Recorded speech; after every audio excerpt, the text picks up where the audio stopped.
O Alexandre de Moraes tem que sofrer impeachment. Na verdade, eu acho que tanto o Alexandre de Moraes quanto o Dias Toffoli, eles precisam ser presos. Não há como eles fingirem normalidade nesse caso envolvendo o Banco Master. Aquilo, né? Não existe fronteira. Não existe fronteira. Não existe fronteira. É uma terra de ninguém, né? E o pior é que quando você anda uns 20 km para a parte argentina, eles têm. Então, eu vi que tu relatou ali. Eles têm, a gente não. É ridículo. Não, e assim, aquilo é geral, né? É de cabo a rabo. Sim. Pegou ali, mas... Não, assim, a fronteira brasileira é hiperporosa. Por isso que ainda tá uma várzea para os caras entrarem com droga por avião no Mato Grosso do Sul. A rota bioceânica, que é a principal rota da droga, ela entra toda pela fronteira. Os caras não conseguem pegar nada, ela chega lá da Bolívia, ela atravessa e aí os caras vão de caminhão e carro até o Porto Santos. Aí passa por São Paulo. Então, é aqui a rota do PCC na prática. Como todo mundo sabe que isso acontece? O que me assusta assim, é ali que tá a grana do PCC, todo mundo sabe que isso tá rolando, todo mundo sabe que tem a saída no porto e a entrada na fronteira. E ninguém faz nem no porto, nem na fronteira, nada. Isso é bem tosco. É que primeiro isso requer um investimento e uma organização, né? Na verdade, eu acho que dá relevância a isso, né? Que parece que os governos não dão relevância a isso, né? Deixa assim que... Só que isso alimenta um mercado, né? Óbvio. Tem um mercado do crime sendo alimentado.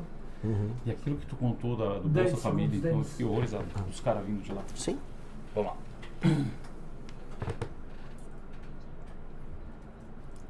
3, 2... Informação da hora da reportagem direto de Brasília, 9h12. Aliás, em Brasília, quer estar ano que vem esse rapaz que está aqui comigo, 42 anos, estava checando, pré-candidato à presidência da República do mais novo partido brasileiro, o Partido Missão. Tenho a satisfação de receber aqui no estúdio da Rádio Cidade em Dia, Renan Santos. Bem-vindo, Renan, bom dia. Bem-vindo, bom dia a todos. Uma honra estar aqui presente para trocar ideia com vocês. E um prazer enorme estar aqui em Criciúma, estou gostando bastante.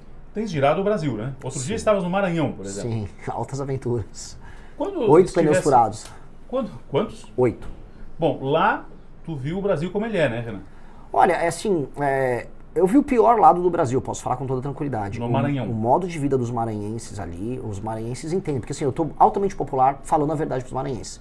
O modo de vida que eles têm lá é subhumano. Subhumano, aquelas pessoas são tratadas como animais e elas não têm nem termos de comparação. Então, uma pessoa que mora numa cidade inteira do Maranhão, ela não sabe que ela pode viver melhor do que aquilo. Mesmo com os recursos pré-existentes, tá? A questão é, o governo federal envia recursos para o Maranhão, envia recursos para os municípios e nada de útil é feito com aquele recurso. E tampouco incentivo algum para que aquelas pessoas se desenvolvam economicamente. E elas não conseguem comparar. Então, a pessoa acha que é natural, por exemplo, você ter esgoto a céu aberto. Não, isso é uma condição natural. Eu fui para uma cidade, Pinheiro, a cidade do Sarney, presidente da República. Do lado do hotel tinha uns urubus na rua, eu reparei que o urubu não voava, ele só andava, né?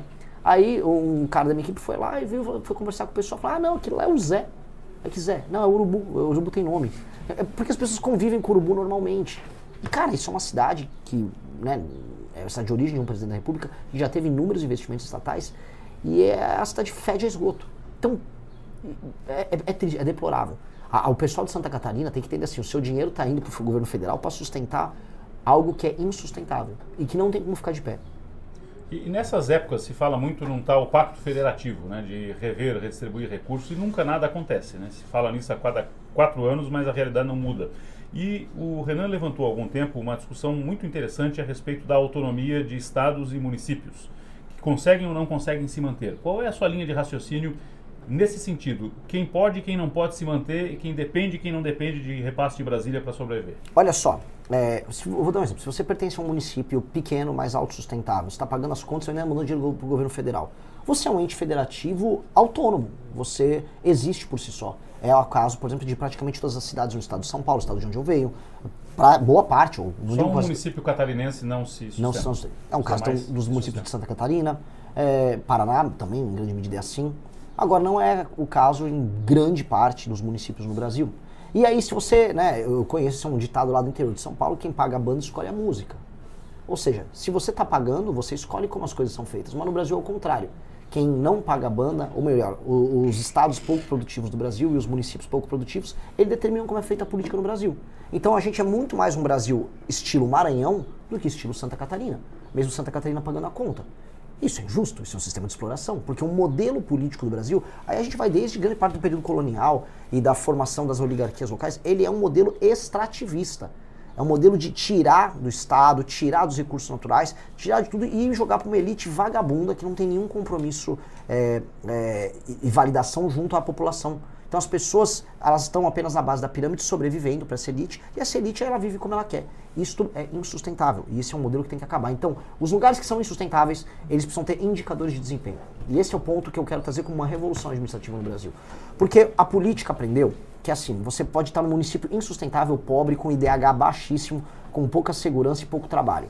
Mas se você comprar o voto das pessoas certas, seja dando emprego na prefeitura, 1 milhar de telha num período de eleição, um saco de cimento, ou dinheiro puro e simples, um show do Wesley Safadão, como é muito comum a partir do norte de Minas, você se reelege, mesmo sendo uma porcaria de um prefeito.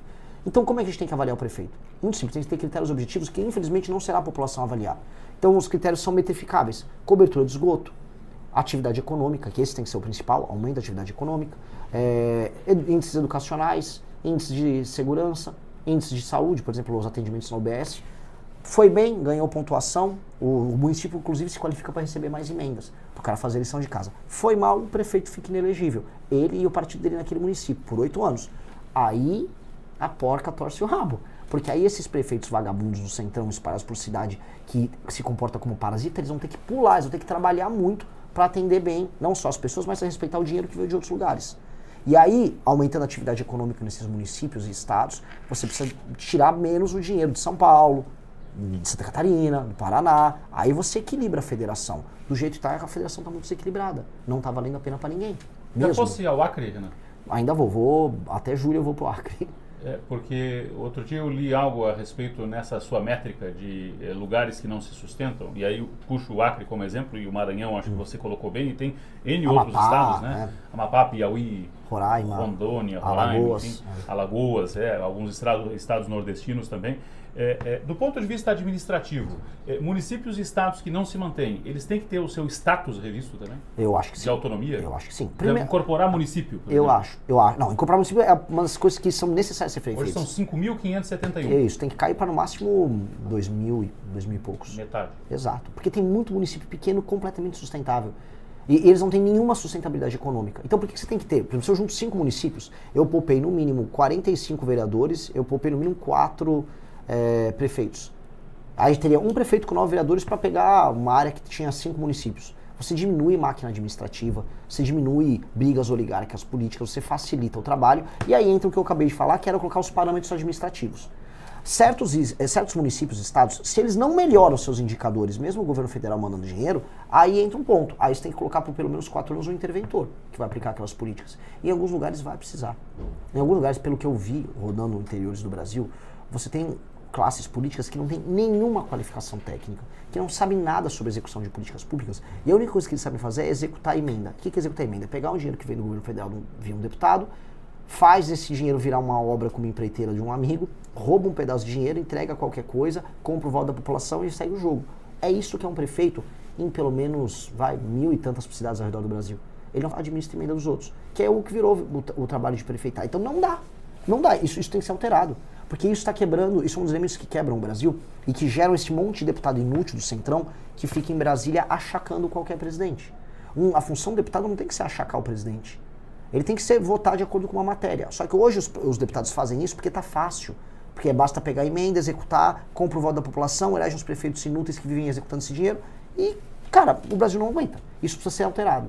Mas se o Renan se torna presidente, vai precisar do Centrão para governar. Como é que faz? Infelizmente eu vou. Como é que faz? Igual a gente pica um elefante e come, né? Por pedacinhos. Então, primeiro eu tenho que tocar minha agenda fiscal para o Brasil sair dessa rota de colisão econômica que ele está indo. Depois eu tenho que resolver a questão do crime organizado. E isso vai me tornar um presidente popular. Isso vai me dar poder político. Especialmente se eu compartilhar as vitórias. Ou seja, se eu libertar o povo do Ceará, as cidades que estão tomadas pelo crime organizado, junto com deputados do Ceará, eles participarem dessa vitória, não participar na grana, que quando o fala, é para participar de vitória, a gente vai roubar alguma coisa junto? Não. Você vai ter o lucro político da gente destruir o crime organizado no Ceará. Mesma coisa com deputados na Bahia, quando a gente fizer isso na Bahia, mesma coisa no Rio de Janeiro. Aí eu aumento meu capital político. E onde eu vou gastar esse capital político? Nessa reforma administrativa que eu estou propondo. Que é uma reforma que seria apoiada por muitos partidos. Muitos partidos gostariam de ter isso porque hoje o jogo é muito fácil. Hoje, para um bom administrador partidário, qualquer um concorre com ele. Porque é muito fácil você ser um prefeito corrupto que compra o voto da população. Se eu torno o jogo mais difícil para um prefeito, apenas os administradores partidários mais hábeis vão vencer. Por exemplo, um Kassab iria gostar desse projeto nosso, enquanto que, sei lá, um Rueda do União Brasil não. Porque um Kassab, ele gosta do jogo mais difícil, um jogo mais complexo, porque ele é mais inteligente. Um Rueda não. Aí eu tenho que dividir para governar. Eu vou dividir o centrão, separar uma turma, vamos passar essa reforma administrativa e aí o restante vai pastar. Aí vai ter que se adaptar às novas regras que vão mudar a dinâmica política do Brasil. É isso. E eu entendo que não tem muito o que se fazer. Eu vou ter que negociar com essas... Eu tenho que usar as palavras certas, sabe? Com essas pessoas. O Brasil está endividado. Para muitos está quebrado, porque o custeio da máquina pública é imenso, só aumenta, a dívida pública só aumenta. Qual é o caminho para salvar essa empresa chamada Brasil da falência, Renan? Para todo mundo que está nos ouvindo, os gastos no Brasil, eles têm gatilhos que vão fazendo eles irem aumentando permanentemente. E boa parte desses gatilhos são constitucionais. Os gatilhos previdenciários, os gatilhos, por exemplo, de reajuste. Hoje saiu uma polêmica na imprensa, porque a Folha de São Paulo disse que o Flávio Bolsonaro pretendia não mais reajustar a aposentadoria mediante o salário mínimo. Ou seja, toda vez que o salário mínimo sobe, a aposentadoria e o BPC sobem. E aí ele correu e falou, é fake news, é mentira. Pô, Flávio, tem que ter coragem, irmão. A real é, nenhum país sério faz essa indexação da aposentadoria com o salário mínimo. Uma coisa é reajustar pelo IPCA de acordo com a inflação, porque aí o valor real da aposentadoria não cai. Outra coisa é eu pegar o aumento de produtividade que mede o salário mínimo e jogar, por exemplo, o BPC. Um cara vai lá, pega um laudo de autismo e ele vai ter o mesmo ganho do que uma pessoa que está trabalhando? O aumento de rendimento? Não, a gente tem que pegar e adequar a inflação, o aumento da inflação. O IPCA serve para isso. E se eu quiser dar um ganho real na aposentadoria, aí eu posso fazer um presidente da República, vou aumentar em tanto a aposentadoria. Mas não ter esses gatilhos automáticos. Os gatilhos automáticos, os gastos brasileiros estão estourando. E o Flávio falou que não vai fazer. Aí ele quer imitar o Milei no discurso. Aqui é o Milei, mas não quer na prática fazer. Porque não é popular falar o que vai fazer na prática. Mas precisa fazer. Mesma coisa, rever no andar de cima, que a gente chama, né, entre os mais ricos, as renúncias fiscais de um monte de empresa picareta amiga do governo. Um monte de empresário picareta amigo do governo. Vai ter que rever Zona Franca de Manaus, vai ter que rever super salários do judiciário, vai ter que comprar essa briga enorme com o judiciário, vai ter que fundir município. O pacote de coisas que vai precisar ser feitas são muito grandes. Só que se a gente faz esse pacote, aí a curva da dívida que está estourando, ela estabiliza e até entra numa leve tendência de queda, fica previsível, então as pessoas vão saber que o Brasil não vai dar calote, e aí o Brasil, não tendo fama de caloteiro, ele vai poder baixar a Selic. Baixou a Selic com juros mais baixos, aí o Brasil entra em rota de crescimento econômico e eu posso até baixar imposto. Esse é o jogo. Esse é o jogo bom que a gente tem que fazer. Só que a gente tem que avisar. População, eu vou ter que fazer essa reforma aqui. Você quer que seu dinheiro valha alguma coisa? Você quer trabalhar o dinheiro seu sobrar no mês? Você não quer pagar uma taxa de juros bizarra? Você não quer pagar imposto tão alto? Então eu vou ter que fazer essa reforma. Foi o que o Milei fez. O Milei não mentiu para as pessoas. E eu também não estou mentindo. O Flávio lá fica só nesse papo. Não, eu não vou. Então você não vai fazer nenhuma reforma econômica. Eu juro pra você, eu não quero ficar criticando o cara, porque a gente critica o Lula, o Lula fica aumentando imposto, fica rolando pra lá e pra cá com mentirada, e essa porcaria desse modelo do arcabouço fiscal do Haddad só nos rendeu isso, a diminuição de competitividade e aumento de imposto. O Flávio fica falando, eu vou fazer uma tesourada. O que é uma tesourada? Aí quando ele vai falar, não, mas entra no detalhe, não vou falar. Aí também é fácil, então é uma garantia sou eu. Ô Renan, o que fazer em relação, já que citasse a Previdência, né? A Previdência tem salvação no modelo atual, porque quem hoje está trabalhando, contando com aposentadoria amanhã depois, anda com cada vez menos esperança que vai conseguir se aposentar. Não, o modelo previdenciário nosso é um modelo falido. Ele é, eu repito para as pessoas que estão nos assistindo, o modelo previdenciário nosso é um modelo falido, é um modelo de partilha, e que não é apenas de partilha geracional, do tipo a pessoa mais nova paga a aposentadoria do mais velho. É um modelo de privilégios. Então algumas pessoas vão ter aposentadorias maiores e vão precisar trabalhar menos, especialmente as do funcionalismo, especialmente as do alto funcionalismo. E o resto da população vai ter que pagar. Também há uma parte da população hoje que não está arrecadando nada, ela está hoje vivendo às vezes de bolsas, auxílios, e vai querer se aposentar em algum momento. E aí? E aí, como é que vai fazer? Essa conta vai cair no colo dos mais jovens, e é por isso que os mais jovens, eles estão indicando voto na minha pré-candidatura. Porque eles estão falando, cara, a gente precisa ver uma solução. Na reforma fiscal que a gente está fazendo, a gente está endereçando a questão previdenciária novamente. tem que ter os gatilhos de idade e tem, ou seja, vai ter que aumentar a idade um pouco, e vai ter que igualar o setor público em quase tudo ao setor privado. Porque ainda tem muito privilégio no setor público nos aposentados, mas muito. Então uma pessoa que trabalha no setor privado, ela paga a conta do Estado e ainda por cima trabalha mais e se aposenta menos, ganha menos. Isso é injusto, a gente vai ter que igualar o setor público ao setor privado. Isso já gera uma equiparação, só que isso é uma reforma paramétrica. Depois nós vamos precisar fazer uma reforma de modelo. Uma reforma que permita, por exemplo, um modelo de capitalização para as pessoas fazerem sua aposentadoria. Só que agora eu vou falar uma coisa aqui, agora tirando o Renan do chapeuzinho pré-candidato e andando o Renan, vamos dizer, um cidadão. Eu sei que os mais jovens, por exemplo, estão fazendo poupança com cripto. Muita gente está fazendo isso ao redor do Brasil e do mundo, porque não acreditam nesse modelo. Tá? Essa descrença no modelo vai precisar ser resolvida com o Estado se remodelando, porque as pessoas não estão confiando mais que vão se aposentar. Elas vão fazer o pé de meia delas particular e jogo que segue. Na China tá assim. Na China... Isso descapitaliza o Estado pro futuro. Lógico. Tá. Porque o modelo do Estado é injusto. A pessoa fala, é melhor eu fazer o meu porque o Estado não vai me pagar. Eu só vou ser roubado pelo Estado, eu vou pagar, sei lá, por um juiz ter uma hiperaposentadoria e eu uma merreca. E é injusto mesmo. Tirando esse chapéuzinho, eu preciso resolver o problema como um todo. Eu sinto a raiva que as pessoas estão sentindo. Estou conversando com Renan Santos, pré-candidato do Partido Missão à presidência da República aqui na Rádio Cidade em Dia. Ô Renan, judiciário, já que falasse no judiciário na questão dos privilégios, gastos, numa visão global, o judiciário nessa esfera administrativa, mas também o judiciário execução, atividade, Supremo, tem que ser reformado, sua visão do Supremo na atualidade? Supremo, eu já falei qual seria o meu pacote de reformas para o STF. Primeira coisa é que o STF tem que ser apenas uma corte constitucional e não tratar de nenhum tema que seja uma Constituição. Ou seja, ele não pode ser a última instância, um último tribunal. Né? Então ele tem que ser separado do sistema judiciário, ele só pode julgar a matéria constitucional. O Supremo brasileiro recebe 50 mil ações todos os anos. Isso desculpa, 8 mil ações todos os anos. É um número absurdo. Isso tem que cair, igual nos Estados Unidos, para 50. Os Estados Unidos tem 50 na Suprema Corte, a gente tem 8 mil. Então isso tem que diminuir muito. E isso como? Só matéria constitucional. 2, o tribunal político, que hoje é o STF, por conta de ser uma espécie de foro privilegiado, ele tem que acabar, porque isso faz com que o STF tenha poder de mando sobre os senadores e deputados, que eles têm medo, né? Eles têm medo de pedir impeachment de um ministro do STF, porque eles têm ações contra os caras. Tem que ter uma corte específica, um tribunal político, feito por desembargadores de carreira, que são sorteados e que ficam no máximo 2 anos, julgando os políticos. Julgando...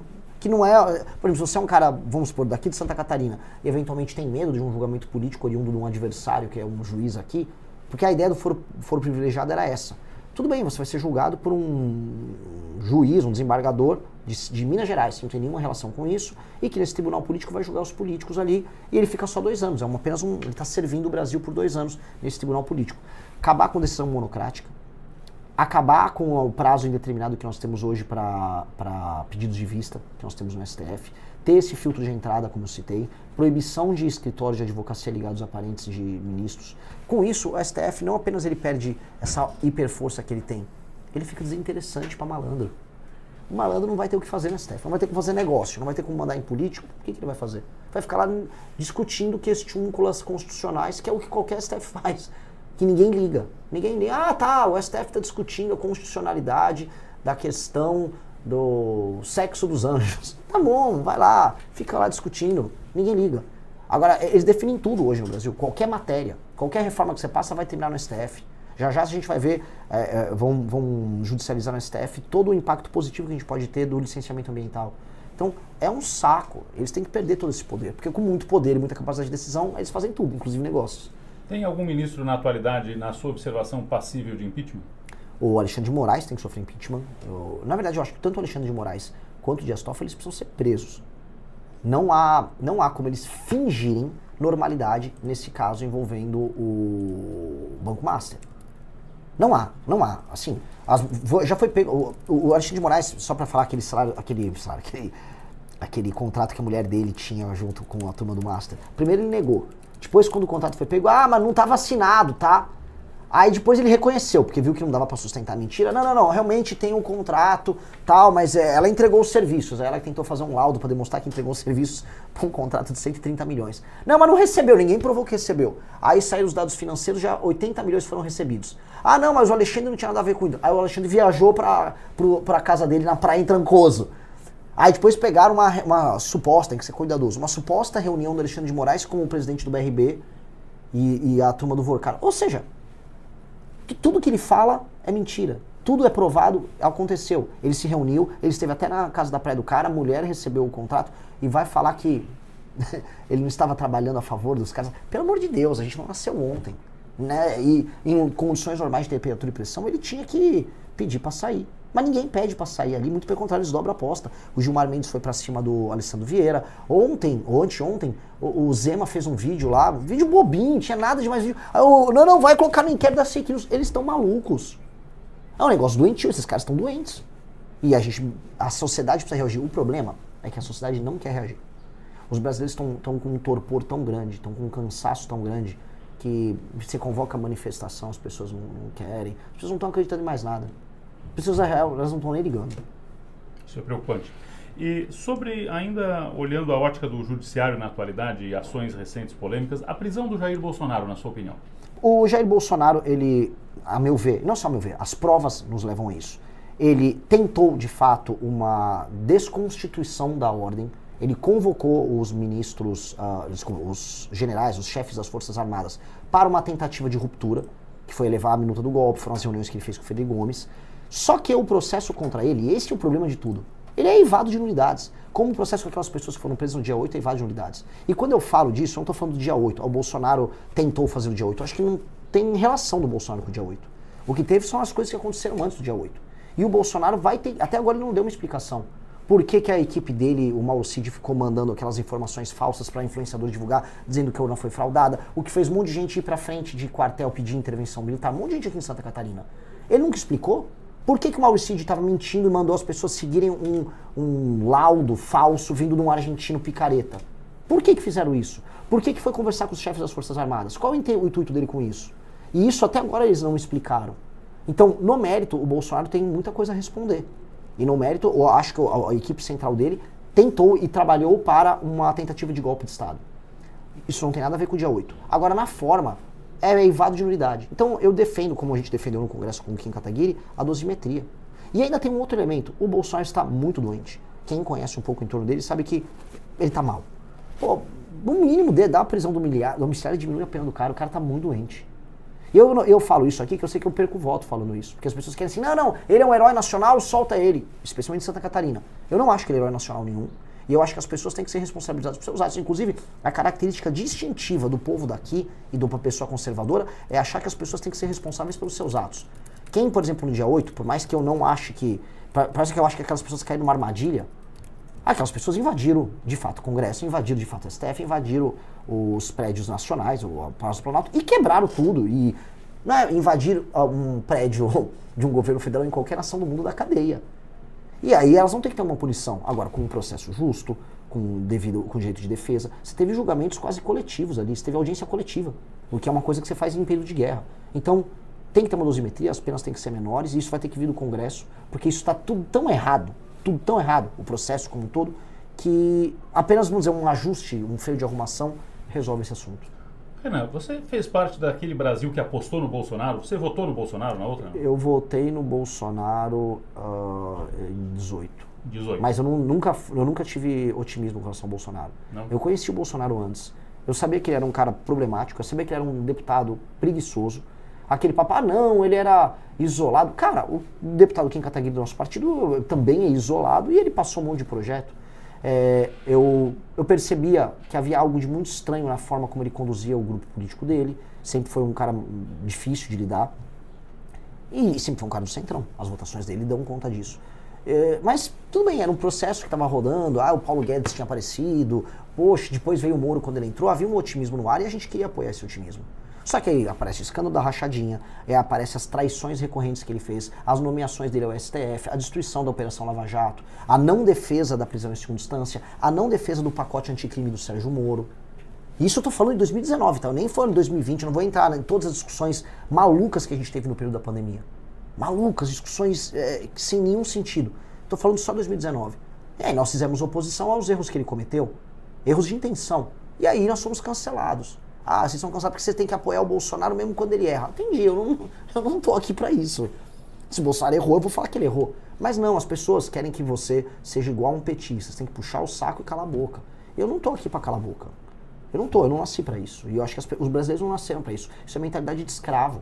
A gente não pode ter a mentalidade desse cara, tem que ter a mentalidade de senhor, de uma pessoa dona de si que tem direitos. Então, assim, se no mandato do Jair Bolsonaro, o Ministério da Educação tinha um escândalo envolvendo pastor, Bíblia e barra de ouro, um escândalo lá de 2021 para 2022, eu não vou falar do escândalo. Eu vou fingir que não aconteceu porque ele é de direita? Pô, a gente tem que ter decência nessas coisas. Né? E eu acho que tá faltando essa decência no geral na direita. É tudo muito oportunista. Em 22, você fez o quê? Em 22, eu votei nulo. Você anulou o voto. Eu anulei o voto. E o Lula? Vamos falar um pouco do Lula. Falamos bastante do Bolsonaro, do Flávio e do Jair. E o Lula? Qual é o teu conceito do Lula? O Lula é o maior, é o maior destruidor de sonhos da história do Brasil. O Lula pegou o Brasil com as reformas que tinham sido feitas no governo Fernando Henrique. E o Brasil tinha chance de crescer demais, ia pegar o boom das commodities. Ele poderia, fazendo uma reforma previdenciária, flexibilizando a área trabalhista no Brasil, cuidando direitinho das contas públicas, o Brasil estouraria nos anos 2000 e 2010. O Brasil era para estar tendo crescimentos nível, não nível chinês, porque a China tem uma excepcionalidade ali, mas assim, mais de 5% todo ano, que era a expectativa do mundo sobre o Brasil. O Lula optou por ser populista. O Lula não endereçou questões envolvendo favelização, não endereçou questões envolvendo investimentos em infraestrutura. O PAC sempre foi uma mentira, foi um grande escândalo de corrupção. Ele não endereçou o aumento da competitividade, ele não enfrentou o crime como deveria enfrentar. E aí ele só empurrou com a barriga e ficou vivendo dos louros do Bolsa Família, do aumento da bancarização, do ganho de crédito que as pessoas tiveram. Ou seja, o Lula é a maior oportunidade perdida da história do Brasil. E ele destruiu minha geração. O Lula é um inimigo geracional do Brasil. E nós estamos vivendo as consequências do lulismo até agora. E o lulismo era para ter sido destruído quando? 2016 e 2018, quando a Dilma tomou o impeachment e ele foi preso. Essa história tinha que ser encerrada ali. O PT, como força política do Brasil, tinha que acabar. E o Brasil venceu o PT. Eu estava nas ruas em 16, eu derrubei, participei do impeachment da Dilma, eu convoquei as manifestações, eu estive no comitê do impeachment no Congresso Nacional. Quando houve a convocação de manifestações por da nossa parte de outros movimentos que vêm para a rua para apoiar a prisão do Lula, nós estávamos lá na rua. Só que ele voltou. Aí a pergunta é, por que ele voltou? O governo do Lula ter retornado ao poder no Brasil é sintoma de um erro que foi feito pelo Brasil antipetista. Porque o Brasil antipetista, antes do Bolsonaro, venceu o PT. A gente derrubou o PT. A gente fez as maiores manifestações do mundo, a gente convenceu o Congresso, fez o impeachment, o Lula foi pra cadeia. Por que ele voltou? Porque esse ciclo começou em 2003, com a vitória dele em 2002, e termina em 2016 com o impeachment. Era pra ele não voltar. Ele voltou por um erro que o Brasil cometeu, que tem a ver com a pergunta anterior, o apoio cego que nós fizemos aos erros do Bolsonaro. Se a gente não tivesse apoiado cego o Bolsonaro e falado, não, a gente vai apoiar a Lava Jato, não vão desmontar a Operação Lava Jato, o Lula estava preso. O Lula estava preso, o Cabral estava preso, todos os operadores daqueles escândalos estavam presos. Mas não, o Brasil falou, não, o Bolsonaro tem um plano, precisamos salvar o Flávio Bolsonaro da rachadinha. Mas deixa eu voltar ao PT, porque assim, o PT voltou ao poder por causa desses erros. O PT retornou agora e ele não tem nem projeto. Tanto que o Lula ganha falando de picanha. Não tem. Qual é o projeto? Não tem. Eu fui pro Ceará e aí lá tinha uns radialistas, igual eu tô dando entrevista pra você, tinha uns radialistas petistas, né? Aí eles, mas Renan, mas o Lula tem um grande projeto. Eu falei, qual? Por favor, o senhor é um homem da imprensa. Não, ele tem um projeto aí, qual? Falamos para a proposta do Lula para 2026. Tem o pé de meia, né? Pé de meia. O projeto do presidente de uma das 10 mais importantes nações do mundo hoje é dar uma graninha para um aluno que apenas vai para a escola e aí ele gasta no tigrinho, ele gasta com bet aquele dinheiro. É isso? É isso o projeto? Eles não sabem porque não tem. O Lula não tem. O Lula nem sabe explicar por que ele é candidato. Aí ele tá assim, agora eu vou te dar um botijão de gás. Não, agora eu vou te dar uma conta de luz. Ou seja, ele fala que as pessoas estão melhorando de vida, só que as pessoas não têm nem gás para cozinhar, nem luz para ligar o chuveiro elétrico da casa delas. As pessoas estão muito pobres. O Lula representa, vamos dizer, esse Brasil velho, uma esquerda velha latino-americana que deu errado em todos os lugares e que está sendo superada em toda a América Latina. Tirando o México, porque os mexicanos são malucos. Os mexicanos estão elegendo uma maluca, lá botaram uma maluca. Tirando isso, na América do Sul, estão tirando todos eles, porque é um fracasso. A esquerda latino-americana é um câncer, é um desastre. E aí o Lula está aqui por conta disso. Agora tem uma notícia boa, indo do Maranhão. Eu fui no Maranhão, fui no Rio Grande do Norte, fui no Ceará, e as gerações mais novas estão deixando de apoiar o PT. Elas perceberam a mentira. Por quê? Um menino novo, a mãe dele até tá no Bolsa Família, ele pode até estar no Bolsa Família, um cara de 25 anos, só que o celular dele é roubado. Vão levar o celular dele. O tráfico de drogas chegou na cidade dele, ele não tem emprego. Ao mesmo tempo ele entra no celular dele, vai ver o que está acontecendo no resto do Brasil e fala, mas existe um outro Brasil que está funcionando. Antigamente ele não via. Ele tá vendo o contraste. Aí essas pessoas querem um Brasil diferente. É por isso que o Lula, eu comecei a receber vários ataques do petismo, porque o lulismo descobriu, saiu até uma matéria no Metrópolis, que eu estou roubando o eleitorado jovem do Lula no Nordeste. Aí as pessoas me atacaram no Nordeste. É por isso que eu voltei pro Maranhão e falei, então eu vou no coração do Lula, não é no Maranhão que você é mais votado? Eu vou tomar teu eleitor lá. E fui lá e eu mostrei para as pessoas que o lulismo é uma porcaria, que o centrão é uma porcaria, e as pessoas estão acreditando. Então tem uma fadiga de material no Nordeste. O Lula está começando a morrer lá. Ao mesmo tempo, uma coisa para os catarinenses se preocuparem aqui, tá? O petismo aumentou aqui. A esquerda aumentou aqui no estado. E não foi só por causa de imigração, não. Os mais jovens, até por oposição aos pais e oposição à linguagem do bolsonarismo, foram à esquerda. Uma parte que ficou à direita hoje é MBL, Partido Missão, e outra parte foi para a esquerda. Mas lá pro Norte e Nordeste vai dar para virar o jogo, especialmente agora no Nordeste. Eu estou muito focado em tirar os eleitores do PT dele lá do Nordeste. O Partido Missão coliga ou não? Olha, sendo cabeça da coligação, eu não teria problema em coligar dependendo do partido naquela região, né?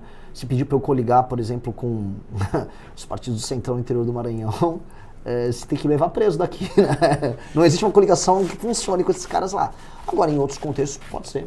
Te pergunto isso porque as pessoas no nosso chat aqui, no Interativo, nas redes, estão dizendo o seguinte: queremos ver o Renan no debate, queremos ver o Renan debatendo com o Lula, com o Flávio, com o Zema, com o Caiado, seja lá com quem for. Só que hoje, em tese, não estarás nos debates, certo? Não vejo assim. Eu acho que tem uma chance muito considerável de eu estar nos debates. Eu tenho que fazer o que eu estou fazendo, continuar rodando o Brasil, sendo sabatinado pela imprensa. A imprensa, assim, eu sendo um partido que ele surgiu agora, a imprensa não é obrigada a me colocar no debate, mas a imprensa pode escolher me colocar no debate. Para escolher, em geral, ela vai avaliar duas coisas. Se esse candidato não é um idiota, tipo um candidato de zoeira, ou um candidato daqueles partidos que só existem nominalmente. O Padre Kelmon era zoeira, por exemplo? O Padre Kelmon era um candidato de zoeira. Ele tava lá ele era uma espécie de Robin do Batman, do Bolsonaro. Ele ajudava o Bolsonaro ali. Todo mundo faz isso, todo mundo tem seu candidato auxiliar. Vai ter nessa eleição Robin do Batman? Vamos ver, né? Espero que não. Ficaria muito... Assim, o PT... Sabe que já te acusaram disso, né? De quem? Pois é, quero entender também, mas já disseram, tá aí, ó, Robin do Batman. Mas não é, né? Pelo amor de Deus. Não, olha, eu sou antes ser crista de galo do que rabo de cavalo, tá? Eu nunca vou ser auxiliar de ninguém, eu prefiro ser crista de um galinho aqui do que um rabo de um cavalão. Eu vou construir o nosso projeto. Né? O Lula é pior que o Bolsonaro? O Lula e o Bolsonaro, eu comparo o seguinte: você prefere morrer pegando ebola ou sendo atropelado por uma carreta? Muita gente fala, eu prefiro morrer atropelado por uma carreta. Não, o ebola é melhor, um vai ter diarreia, outro vai se espatifar. Os dois são inadequados para um país que precisa ser uma das 5 maiores nações do mundo. Porque o Lula fez campanha falando o seguinte: olha, se eu perder, o Bolsonaro fica. E o Bolsonaro, se eu perder, o Lula volta. E ninguém explicou assim como é que o Brasil vai ser, nos próximos 30 anos, uma nação independente e poderosa que vai sentar com China, Índia, Rússia e Estados Unidos na mesa para definir o que importa no mundo. Porque esse é o papel do Brasil. O Brasil, nesse sentido, carece de um sonho, de uma proposta. E aí esses caras chegam ao poder, se juntam com o Centrão e participam dos mesmos escândalos. Quando eu pego o escândalo do Banco Master, virei especialista em Banco Master. Se for entrar no detalhe, ele começa com o PT da Bahia, o escândalo, que era de sexta. Então, um produto que é surgido com o PT da Bahia.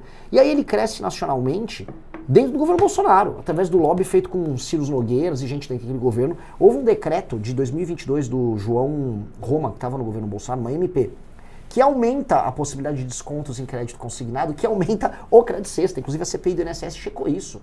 Esses descontos malandros que estavam acontecendo rolaram em cima também de uma MP que saiu do governo Bolsonaro.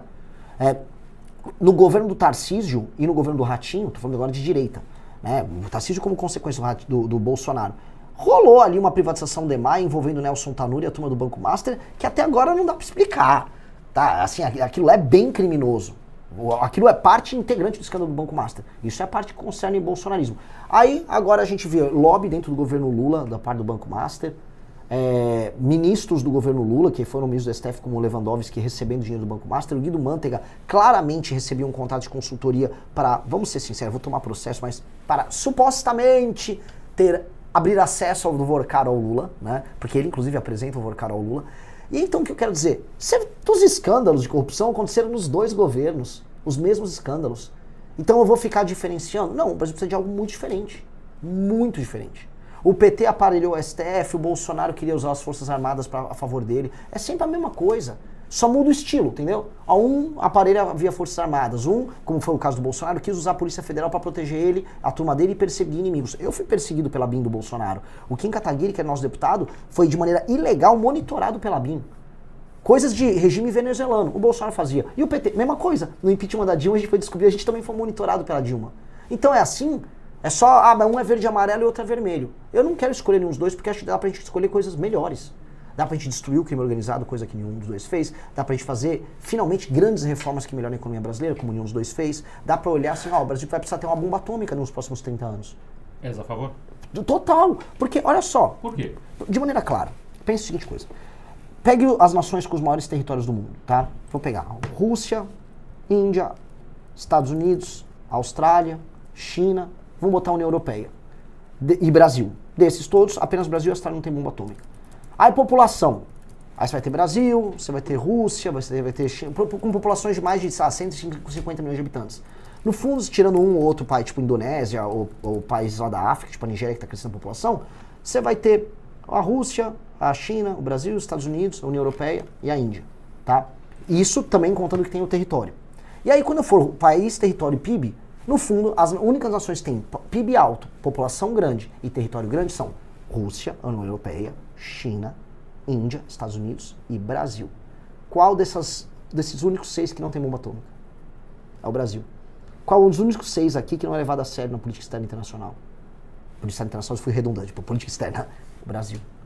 Então, assim, o Brasil é o bobo do jogo. O Brasil é o bobo do jogo. Ele tem muito recurso natural, tem as tais terras raras, tem água, terra agricultável, sol, tem a Amazônia, tem uma reserva genética gigantesca, está logisticamente muito bem colocado para o mundo que vai viver o sul global nesse próximo século. E não tem bomba atômica, não se protege, não tem fronteira protegida. Eu cruzei a fronteira com a Argentina e não existe fronteira. Se você for para Roraima agora, os venezuelanos entram e saem como quiser. Roraima hoje é venezuelana. Roraima foi tomado e a gente ainda paga Bolsa Família pros caras. Isso é um país soberano? O Lula fala que é, esse canalha fala que o Brasil não é soberano. Inclusive partes do território brasileiro são tomadas pelo tráfico, que já é internacional.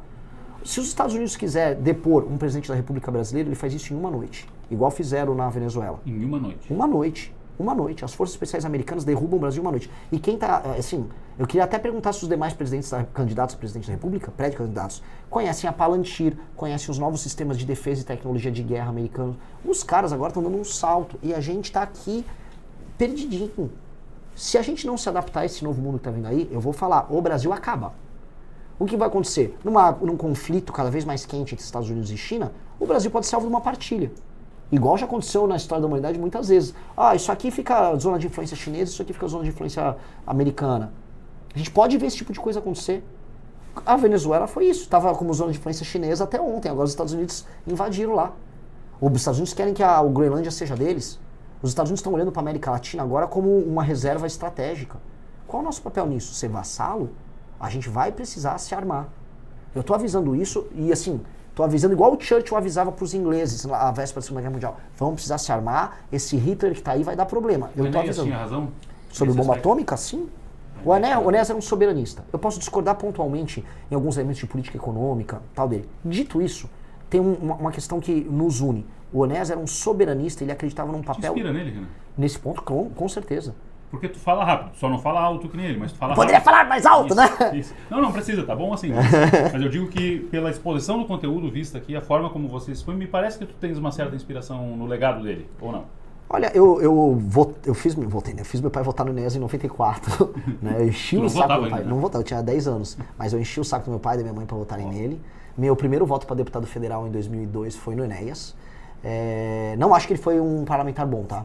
Porque não, aqui no parlamento ele não mandou bem. Dito isso, ele tinha essa noção que eu tenho, que eu vou, até para não parecer um cara negativo com todo mundo, que eu vejo o Aldo Rebelo também tem. Eu li o livro do Aldo Rebelo, ele é pré-candidato à presidência. Uma noção otimista sobre o passado e o futuro do Brasil. E o Enéas tinha isso. A gente tipo, o Brasil é a maior experiência tropical do mundo. Todo mundo fica, ai não, eu queria ser colonizado por holandeses. Isso aí, papo de boiola, papinho furado. Foram os Portuga que conseguiram construir esse negócio, que é uma nação de dimensões imperiais, em área tropical, possível, funcional.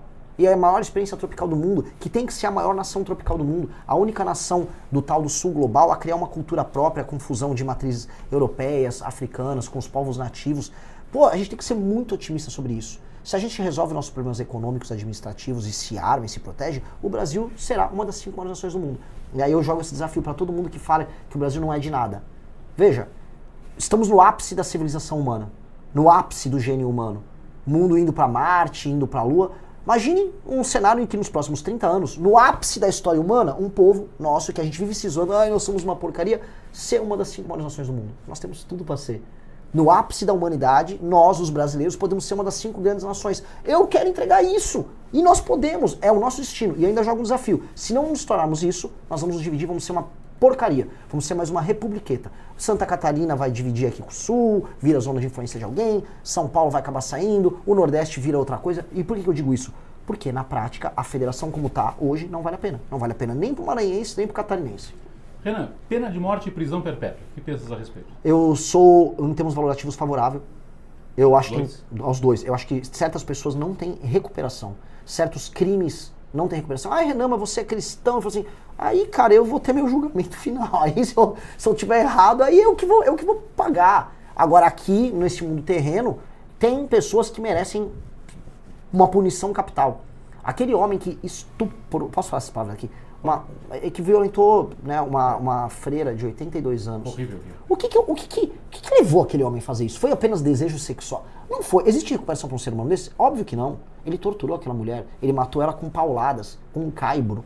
Esse cara, ele tinha que ser, né, do ponto de vista orgânico, ele tinha que ser decomposto. Não tem o que fazer. Agora, isso infelizmente, é cláusula pétrea. Então, o que eu faria já com a legislação que nós temos, sem alterar totalmente a Constituição, fazer uma Constituição nova, é aumentar muito as penas. Muito. Fazer com que esse cara nunca mais saia da cadeia. Isso dá pra fazer. Renan, presidente, acaba com todos esses programas sociais, Bolsa Família e os outros mais ou não? Não, eu reformo. Eu tenho que reformar. Eu reformo porque é o seguinte, você tem lugares no Brasil que não existe atividade econômica. E aí eu coloco aqui, assim, vou pedir um pouco de e é difícil eu pedir essa generosidade pro povo de Santa Catarina que está pagando a conta. Vocês estão pagando muita conta e vocês são altamente produtivos quando comparados com o resto do Brasil. Agora, quando eu rodeio o interior do Maranhão, tem cidades inteiras que não tem nenhuma atividade econômica. E não é que o cara não quer. Eu entrevistei uma família, eles falaram assim, não, a gente tem uma agriculturazinha aqui. Eu poderia produzir mais, mas não tem uma estrada. Eu não consigo levar para fora o que eu produzo. Eu tô falando um homem muito simples. Aí o que é obrigado? Aí a filha dele é obrigada a trabalhar na prefeitura para comprar o voto da família toda. Então não é que o cara não quer ralar. Aquela pessoa acaba tendo que depender do Bolsa Família para subsistência. Se eu corto isso agora, 2 coisas vão acontecer. Essas pessoas vão migrar para cidades grandes, vão morar numa favela, vão migrar inclusive para cá. 2, essas pessoas vão perder o mínimo de dignidade que elas têm. Eu quero que essas pessoas dependam do Bolsa Família? Não. Eu tenho que fazer uma transição. Primeiro, cortar fraude. Segundo, ir nessas cidades e oferecer para todo mundo que é saudável e funcional frente de trabalho. A pessoa vai para uma frente de trabalho. Não tem estrada, não tem rua, o governo federal junto com o governo municipal vão pavimentar isso aqui tudo. Você vem trabalhar com a gente, vai ganhar mais do que no Bolsa Família. Chamar as pessoas para participar disso. Botar essas pessoas para trabalhar. Porque aí, o cara aqui de São Paulo, de Santa Catarina, ele vai ver e falar, pô, peraí, meu dinheiro tá custando ainda caro, mas meu dinheiro tá valendo alguma coisa. Porque o que não dá é para uma pessoa receber sem fazer nada. E terceiro, aí sim, você botar uma política de metas que conte para o administrador público a redução do número de pessoas em bolsa. Aquele município vai receber mais dinheiro do governo federal caso o número de pessoas nas bolsas diminua. Isso é um critério de avaliação. E aí, com esse critério de avaliação, a gente vai fazer com que o prefeito foque em fazer empresas se instalarem ali, as pessoas empreenderem mais, não dependerem dos auxílios, para a prefeitura ter mais recursos. Esse é o jogo de estímulos. Tá? Para que no longo prazo a gente não dependa tanto de uma coisa como Bolsa Família. Agora, eu não sei se eu estou me alongando nas respostas, me corrija, por favor. Há um problema, e eu vou jogar aqui, é um problema que vai chegar para vocês aqui de Santa Catarina, eu vou colocar gente lá de São Paulo, que minha família é de São Paulo, para todo mundo, eu vou botar o problema aqui na mesa. A inteligência artificial está vindo aí, e aí você vai começar a ver empregos em massa desaparecendo. Muitas pessoas vão conseguir se adaptar, outras não. E aí a gente vai começar a ver pessoas de classe média precisando de auxílios. É um mundo novo que está vindo aí. Para a gente sobreviver esse mundo novo, o Brasil vai precisar investir muito em tecnologia. Mas muito. E hoje isso não existe, né? Então, algum presidenciável está falando isso? É a pergunta que eu deixo. A gente vai precisar marcos para startups, marcos regulatórios, trazer data center para o Brasil, só a gente tem energia barata. Ou seja, tem muita coisa a fazer aí para esse problema não atingir as pessoas que hoje são produtivas. Renan, bom te receber aqui, desejar sucesso, uma boa jornada pelo país, uma boa campanha e que o Brasil se salve disso tudo. Muito obrigado, Renan. Muito obrigado, espero não ter assustado as pessoas aqui com... A percussão está muito boa aqui, viu? Mas eu prefiro falar a verdade sempre. Inclusive falar assim, ó, tá errado isso, tá errado aquilo. Como eu prefiro ser sincero e você não gostar de mim do que você gostar de mim sendo enganado. Essa é a minha regra. Um abraço. Obrigado, um abraço. Renan segue em Criciúma hoje ao longo do dia, né? Sim, teremos um evento hoje à noite. 8 horas, um happy hour ali no bairro São Luís ali. Vai ter um happy hour ali que o pessoal do partido, que aliás é muito trabalhador aqui, o pessoal está maravilhoso, movimentando bastante aí também, dando sustentação ao projeto. Sucesso, um abraço. Muito obrigado. Renan Santos, pré-candidato à presidência da República pelo partido Missão, veio à Rádio Cidade em Dia falar das suas ideias para o Brasil. Volto depois do intervalo para fechar o programa de hoje, não saia daí.